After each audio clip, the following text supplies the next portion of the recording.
Ya, oke. Ini saya akan mempraktekkan tentang asuhan persalinan normal mulai dari tanda dan gejala kala 2 sampai dengan kelahiran bayi. Ya.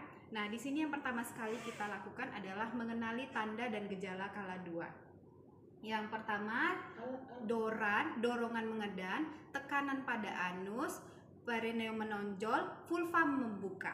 Ya, pertama kita tanyakan kepada ibu, ibu, apakah ada keinginan untuk meneran, ibu? Ada, kata ibunya.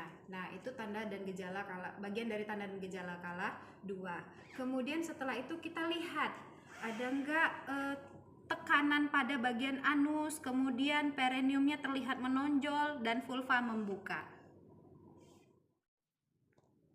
Oke, langkah selanjutnya adalah kita menyiapkan alat-alat persalinan. Ya, alat-alat persalinan untuk asuhan persalinan normal di sini ada menggunakan troli. Ya, sub 1 berisi alat-alat partuset, kemudian obat-obatan ya. Obat-obatan bisa isinya oksitosin, lidokain, kemudian Vitka, kemudian ada vaksin HB0 ya, ditambah dengan ada salep mata. Ya, kemudian kita siapkan speed ya. Speed ada yang 5 cc, 3 cc dan 1 cc. Ya, kemudian ada kom berisi kapas cebok ya dan kom berisi air DTT. Kemudian ada Nierbecken ya. Ada monoral untuk mengecek nanti detak jantung janinnya. Kemudian ada bak instrumen atau partuset. Nah, di partuset ini nanti di dalamnya ya, ini sebenarnya tidak boleh saya pegang ya kalau dalam keadaan steril, kita menggunakan korentang, tapi ini sebagai contoh jadi saya tunjukkan saja menggunakan tangan ya. Di dalamnya nanti ada handskun steril, 2 buah handskun steril ya. Kemudian ada arteri claim ya, 2 arteri claim, jadi jumlahnya ada 2 arteri claim ya. Kemudian ada kateter ya. Kemudian ada gunting tali pusat ya, gunting tali pusat. Kemudian ada setengah koher, fungsinya untuk amniotomi, memecahkan ketuban kalau ketubannya belum pecah ya. Kemudian ada kasa ya, kasa steril ya. Dan ada gunting epis nanti di dalamnya kalau ada nanti kegawat daruratan yang perlu menggunakan gunting epis ya. Kemudian nanti di dalamnya juga ada benang tali pusat. Ya, itu isi dari bak instrumen. Ya. Kemudian itu di sub 1 ya. Di sub 2 berisi perlengkapan ibu dan bayi. Ya, jadi perlengkapan ibu dan bayi nanti saya jelaskan saja. Mungkin sudah tahu ya perlengkapan ibu dan bayi itu apa. Kalau perlengkapan ibu bisa berkaitan dengan kainnya ya, kemudian handuk ya, kemudian nanti ada duk ya, kemudian pakaian dalamnya. Nah, itu bagian dari perlengkapan si ibu. Perlengkapan bayi bedong ya, baju, sarung tangan, topi dan lain sebagainya yang berkaitan dengan bayi. Nah, kemudian ada barrier protektif atau pelindung diri, mulai dari penutup kepala, kacamata Google, masker, kemudian ada nanti pakai apron ya atau celemek, kemudian nanti ada sepatu boot ya. Kemudian ada piring plasenta di sub kedua, ini piring plasenta ya. Kemudian ada mukus nanti. Kalau butuh menggunakan mukus, misalnya terjadi ada cairan di dalam pernafasannya. Kemudian ada untuk heading set ya. Ada untuk alat heading set ya. Dan di sub 3 berisi kom yang berisi air DTT ya, desinfektan tingkat tinggi, dan kom berisi air klorin ya. Kemudian ada tong sampah basah, tong sampah kering ya, beserta ini bagian dari sepatu boot, bagian dari barrier protektif pelindung diri. Nah, ini yang digantung untuk alat-alat benda tajam nanti dibuang ke sini ya. Inilah alat-alat yang bisa digunakan untuk asuhan persalinan normal. Nah, selanjutnya karena alat-alat tadi sudah kita pastikan semuanya lengkap, kemudian yang kita lakukan selanjutnya adalah mematahkan ampul ya, ampul yang berisi oksitosin ya. kita patahkan ampul ya, kemudian kita buang tutup dari ampul tadi ke dalam benda tajam. Nah, seperti itu ya. Kita patahkan ampul, kemudian kita masukkan speed ya, speed 3 cc. Nah, ini dia. Speed 3 cc caranya begini, tanpa menyentuh bagian dalamnya. Kita masukkan ke dalam bak instrumen.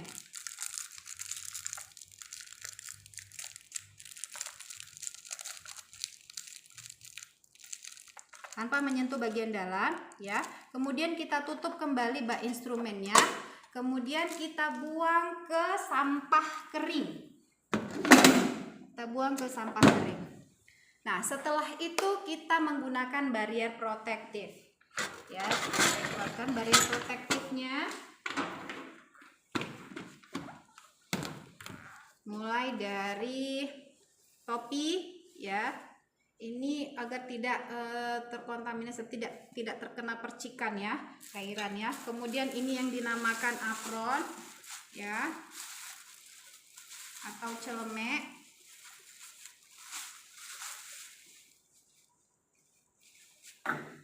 Setelah itu menggunakan masker ya. Ini saya gunakan masker, tidak saya pakai ya, biar kelihatan kalau saya berbicara. Kemudian ada kacamata Google. Ya, ini kacamata Google digunakan ya. Oke, setelah itu kita cuci tangan. Nah, selanjutnya yang kita lakukan adalah mencuci tangan. Cuci tangan pasti semuanya sudah tahu ya.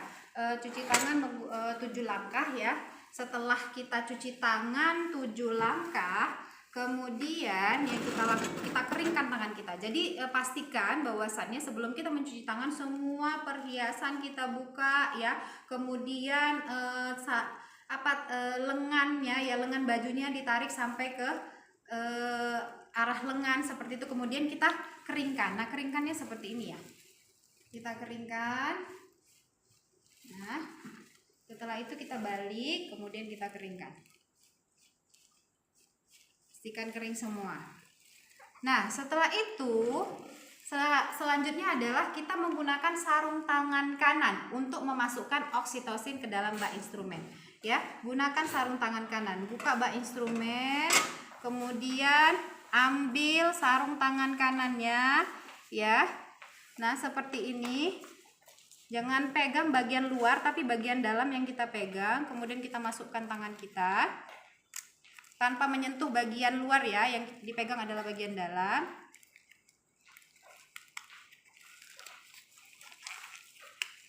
Ya, kemudian ambil speed yang ada di dalam ya, masukkan oksitosin dengan one hand, satu tangan. Kita masukkan oksitosin ya, masukkan ke dalam ampulnya, kemudian kita pegang, kemudian kita masukkan obat secara perlahan-lahan. Ya, setelah itu kita masukkan lagi speed ke dalam bak instrumen ya. Setelah kita masukkan obat ya, kalau ada udara keluarkan udaranya.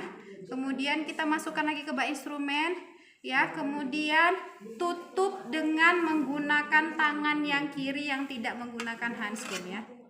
Nah, selanjutnya kita akan melakukan tindakan vulva hygiene ya. Tapi terlebih dahulu sebelum kita melakukan tindakan vulva hygiene, tetap berkomunikasi kepada ibunya. Kita jelaskan kita akan membersihkan bagian vulvanya seperti itu ya.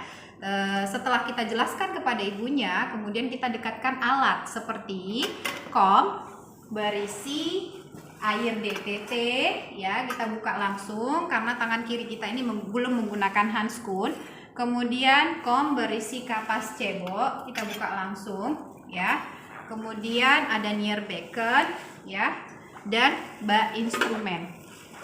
Nah, setelah itu ya, karena ibunya ini belum pecah ketubannya, kita nanti mau memecahkan ketuban ya. Jadi setengah kohor kita keluarkan. Caranya begini, buka bak instrumen, kemudian keluarkan setengah kohor menggunakan tangan yang memakai handskun ya. karena ini steril, tidak boleh dipegang oleh tangan yang tidak menggunakan handskun. Jadi tangan kanan kita keluarkan setengah kohort ya, kemudian ambil sarung tangan kiri menggunakan tangan yang menggunakan handskun. Jadi bagian luar sudah boleh kita pegang ya, karena tangan kanan kita sudah menggunakan handskun. Kemudian tutup kembali ya, agar tidak terkontaminasi alat-alat asuhan persalinan normalnya. Kemudian kita gunakan tangan kiri.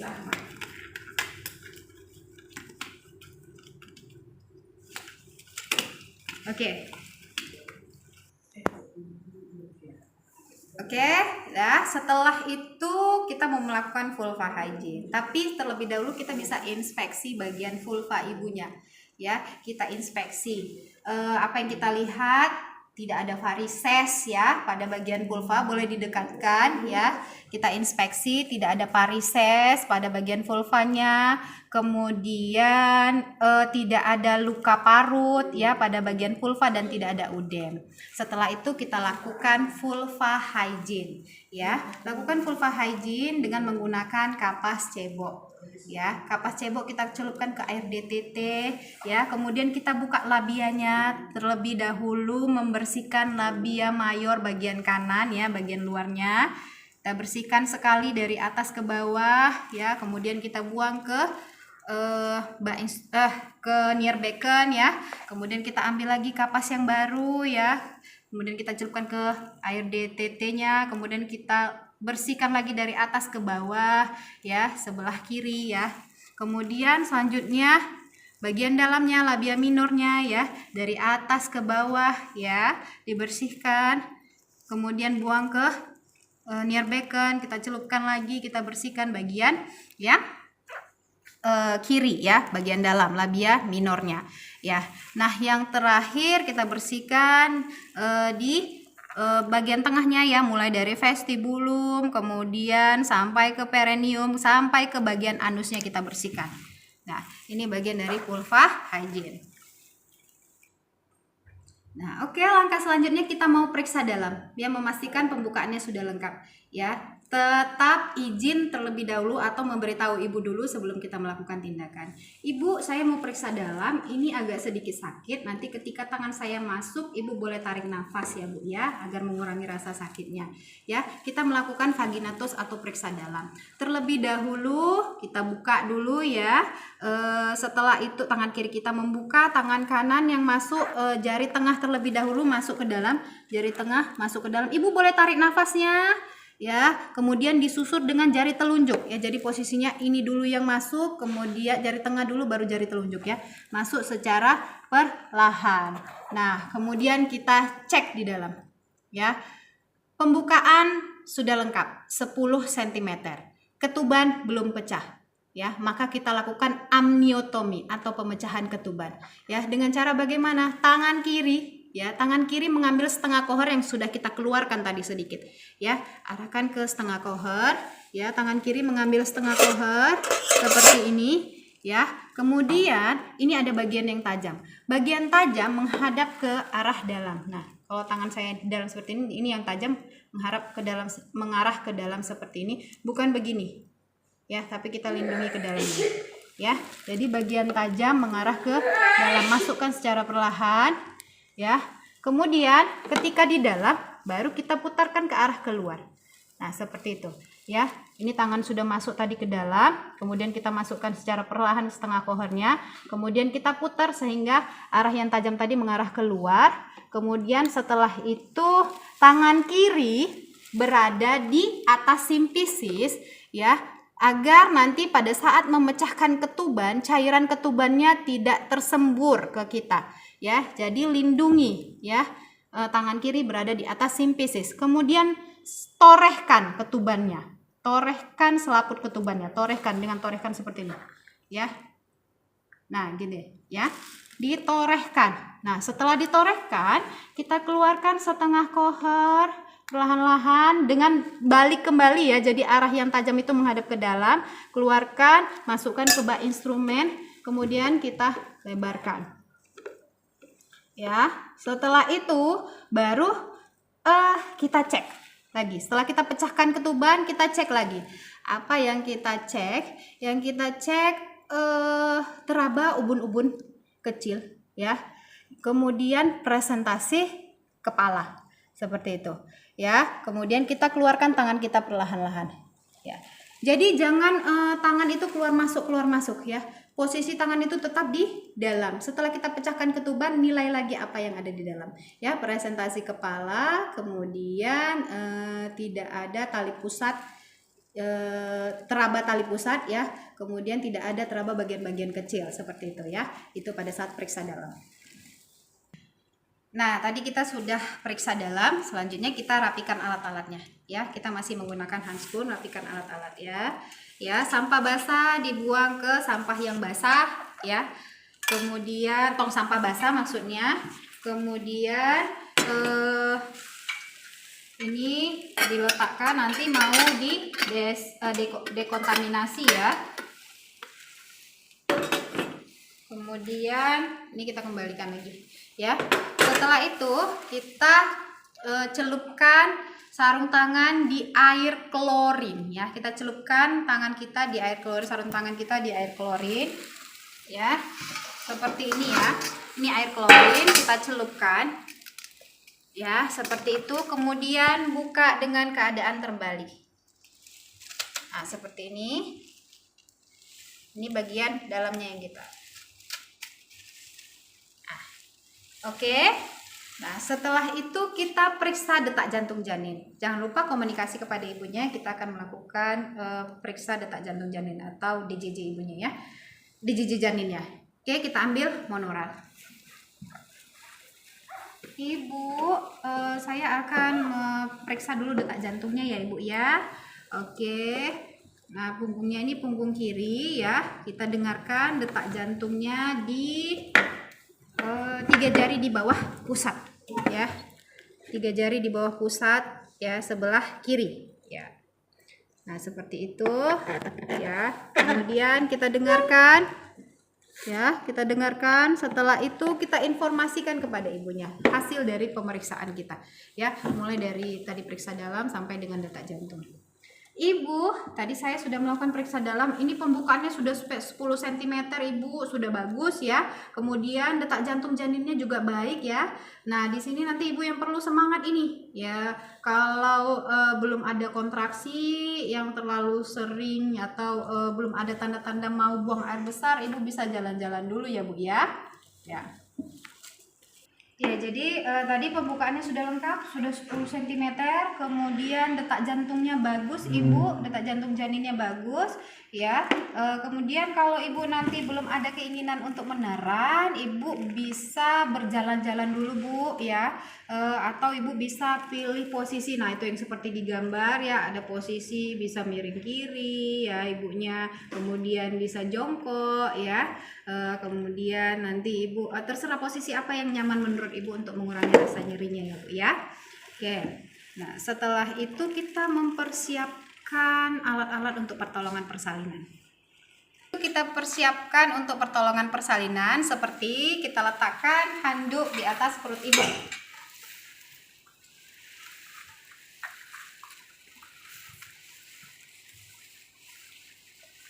Kita letakkan handuk di atas perut Ibu. Kemudian underpad ya, underpad fungsinya agar darahnya nanti tidak bercecer gitu ya. Letakkan underpad. Ya Ibu boleh diangkat bokongnya Ibu sedikit. Iya, pintar. Ya Bu, terima kasih Bu. Ya.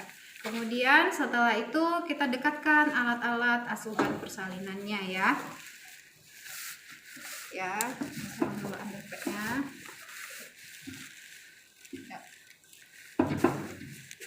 Ya, kita dekatkan alat-alat asuhan persalinannya seperti bak, instrumen atau partuset. Ya, kemudian ada piring plasenta. Ya, kemudian setelah itu kita buka partusetnya. Tapi sebelum itu ya, kalau kepala sudah tampak 5-6 cm ya, di vulva jangan lupa nanti ada kain segitiga, fungsinya untuk agar tidak tidak licin ya saat kita mau menciutkan bagian perineumnya. Nah, ini ada kain segitiga, kita letakkan di bawah bokong Ibu. Ya, jadi dia seperti segitiga begini ya. Ya Bu, boleh angkat. Ya. Oke. Nah, setelah itu kita pakai sarung tangan kiri dan kanan. Buka partu setnya. Pakai sarung tangan kiri dan kanan untuk pertolongan persalinan.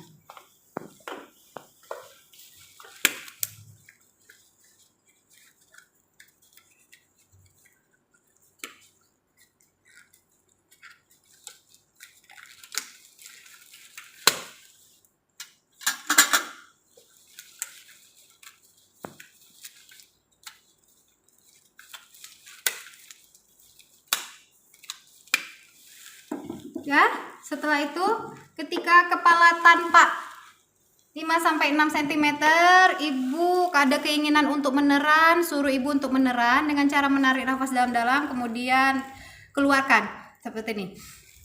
Seperti itu ya. Jadi ibu meneran pada saat ada keinginan untuk meneran, artinya ada kontraksi ya. Kemudian kalau tidak ada kontraksi, suruh ibunya untuk beristirahat terlebih dahulu ya, seperti bisa minum ya, kemudian bisa melap keringatnya, seperti itu, membuat ibu merasa nyaman ketika tidak ada kontraksi. Oke, ibu ada keinginan menedan, ya bagus ibu. Ya silahkan ibu ya. Tangan kanan berada di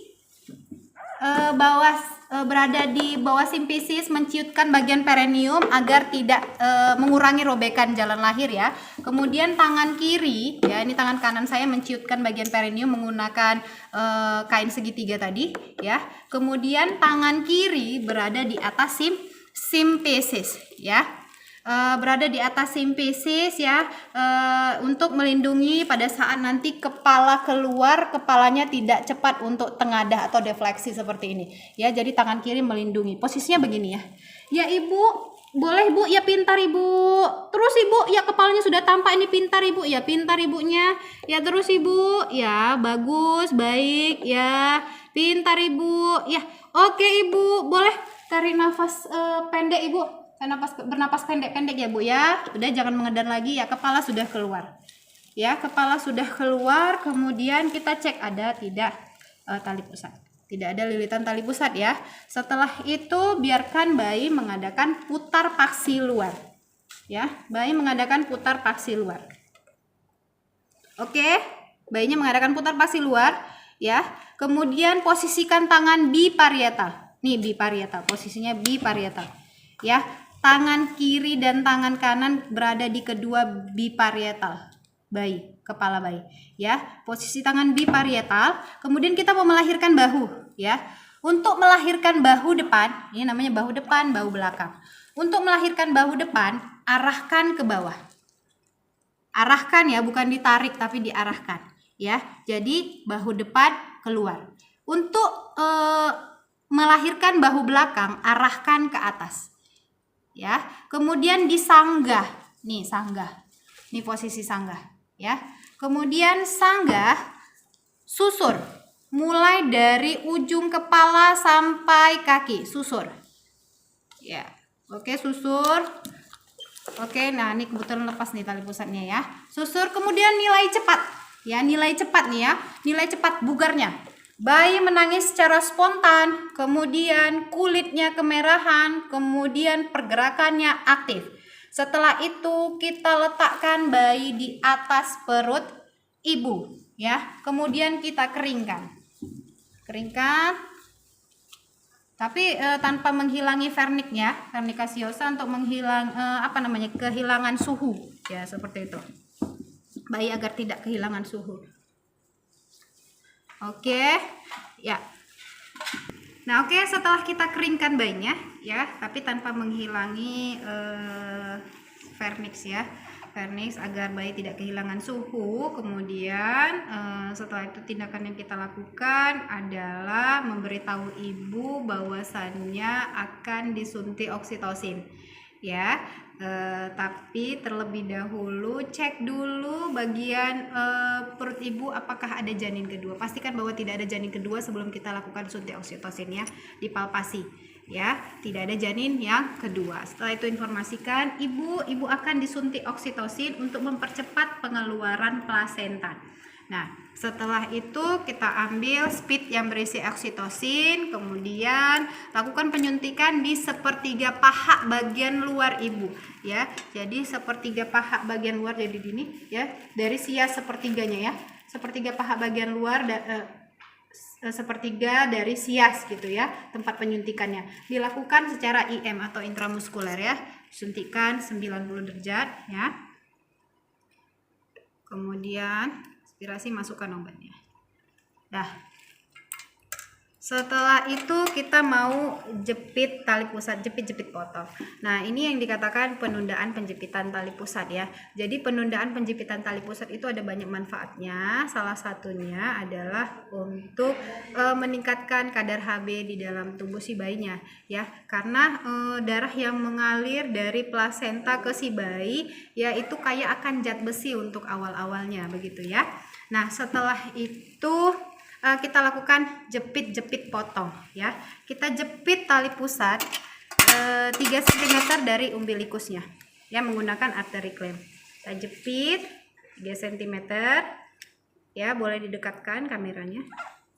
Nah, setelah itu kita jepit kembali, ya. Kita jepit kembali 2-3 cm dari klem yang pertama. Ya, kemudian untuk memotongnya kita lindungi, ya, kita lindungi tali pusatnya seperti ini agar tidak terluka dengan kulit bayi nanti saat kita memotong tali pusatnya. Potong seperti ini menggunakan gunting tali pusat, ya. Setelah itu letakkan sejajar dengan lantai, ya. Dan setelah itu kita ikat, ya. Ikat bisa menggunakan benang tali pusat atau bisa menggunakan klem umbilikalis, ya. Ikat tali pusat, pastikan ikatannya itu kuat, ya, tidak kendor.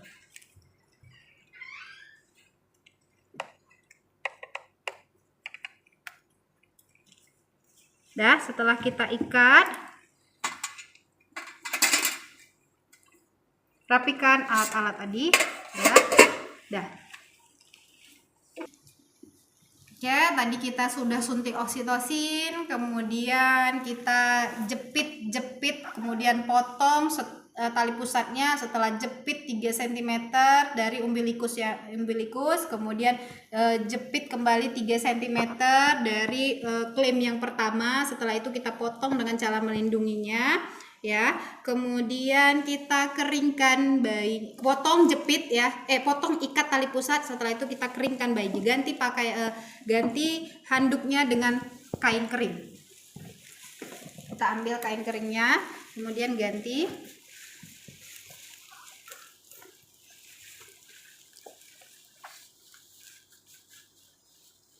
Untuk ibunya, bayinya melakukan IMD, ya, kontak kulit dengan kulit, atau ada skin to skin seperti itu, ya, bonding, nanti ada bonding jadinya karena ada kontak kulit dengan kulit, ya. Kita pindahkan ke bayinya ke kain yang kering.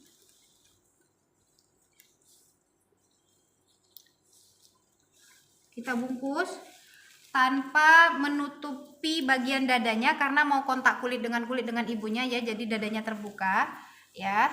Setelah itu kain yang basah tadi ditaruh di keranjang pakaian kotor, ya.